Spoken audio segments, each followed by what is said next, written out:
አሰላሙ አለይኩም ወራህመቱላሂ ወበረካቱ። ውድ ቻናል ቤተሰቦች እንደምን አላችሁ? በያላችሁበት ያላ ሰላምና ዝነት በእናንተ ላይ ይሁን። በዛሬው ፕሮግራማችን የምናየው ብዙዎቻችሁ ስትጠይቁ ስለነበረው በህልማችን ጅብን ማየት ስለሚለው በኢብኑ ሲሪን ረሂመሁላህ የህልም ፍች መሰረት እያንዳንዱን እናየዋለን።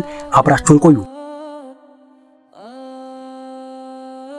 በህልማችን ጅብን የምናይ ከሆነ ጅብ በህልም ዓለም ውስጥ ጥሩ ምልክት አይደለም። ጅብ አብዛኛው ጊዜ ተንኮለኛና ጨካኝ ሆነ እንዲሁም ደግሞ አንዳንዴ ደጋሚ የሆነ ሰውን ያመለክታል። ለምሳሌ አንድ ሰው በህልሙ የጅብ ስጋን ሲበላ የሚያይ ከሆነ ይህ በድግምት እንደተጠቃ ሊያመለክት ይችላል። የድግምት ምልክቶችን ሌላ ጊዜ በሰፊ ፕሮግራም እናያለን። አንድ ሰው ራሱ ላይ የድግምት ምልክቶችን የሚያይ ከሆነ እና በህልሙ የጅብ ስጋን ሲበላ የሚያይ ከሆነ ይህ በድግምት እንደተጠቃ ሊያመለክት ስለሚችል ሩቃ ማድረግ ያስፈልጋል። ትክክለኛ ሸሪዓዊ የሆነ ሩቃ በማድረግ በአላህ ፍቃድ ትክክለኛ ፈውስን ማግኘት ይቻላል። በሁለተኝነት አንድ ሰው በህልሙ የጅብን ወተት ሲጠጣ የሚያይ ከሆነ ይህ ክህደትን ያመለክታል። አንድ ሰው በተለይ ደግሞ በሴት መከዳት እንዲሁም ደግሞ በሌላ ነገር በንግድ አጋርም ሊሆን ይችላል።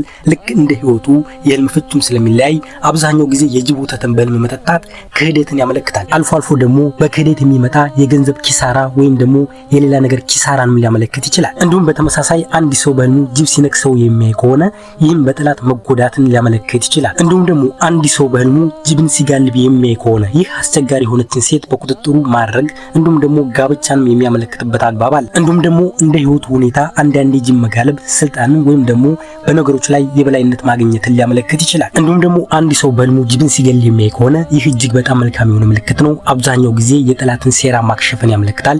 ነገር ግን ጅብ ላይ ድንጋይ የምንወረውር ከሆነ ይህ የሴትን ስም ማጥፋት ሊያመለክት ይችላል። እንዲሁም ደግሞ ጅብን በሰይፍ መምታት ሴትን ልጅ መጥፎ ነገር መናገርን ያመለክታል። እንዲሁም ደግሞ የጅብ ቆዳን ማግኘት ወይም ደግሞ የጅብ ቆዳን ማየት ከሴት ገንዘብ ማግኘት ከሷ ገንዘብ መጠቀምን ያመለክታል። እንግዲህ በህልማችን ጅብን ማየት አብዛኛው ጊዜ መጥፎ ቢሆንም አንዳንዴ ጥሩን የሚያመለክትበት አግባብ አለ።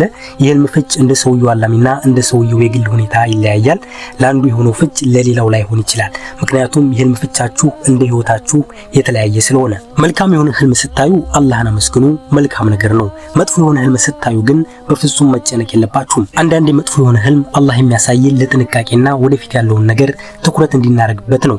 ነገር ግን አብዛኛው ጊዜም መጥፎ የሆነ ህልም የምናየው ከሰይጣን ሆን ብሎ እኛን ለማስፈራራት የተላከ ሊሆን ይችላል። ነብዩ ሰለላሁ ዐለይሂ ወሰለም እንዳሉን መጥፎ የሆነ ህልም ስናይ የመጀመሪያው ከተረገመው ሰይጣን መጠበቅ አለብን፣ አዑዙ ቢላሂ ሚነሽ ሸይጧን ረጂም በማለት። በሁለተኝነት በግራ ጎናችን 3 ጊዜ ቀለል አድርገን መተንፈስ። ሶስተኛው ደግሞ የተኛንበትን ጎን ቀይረን መተኛት። እንዲሁም ደግሞ ከተቻለ ተነስተን 2 ረካ ሶላትን መስገድ። በመጨረሻ ግን ያየነውን መጥፎ ህልም ለማንም ሰው መናገር የለብንም።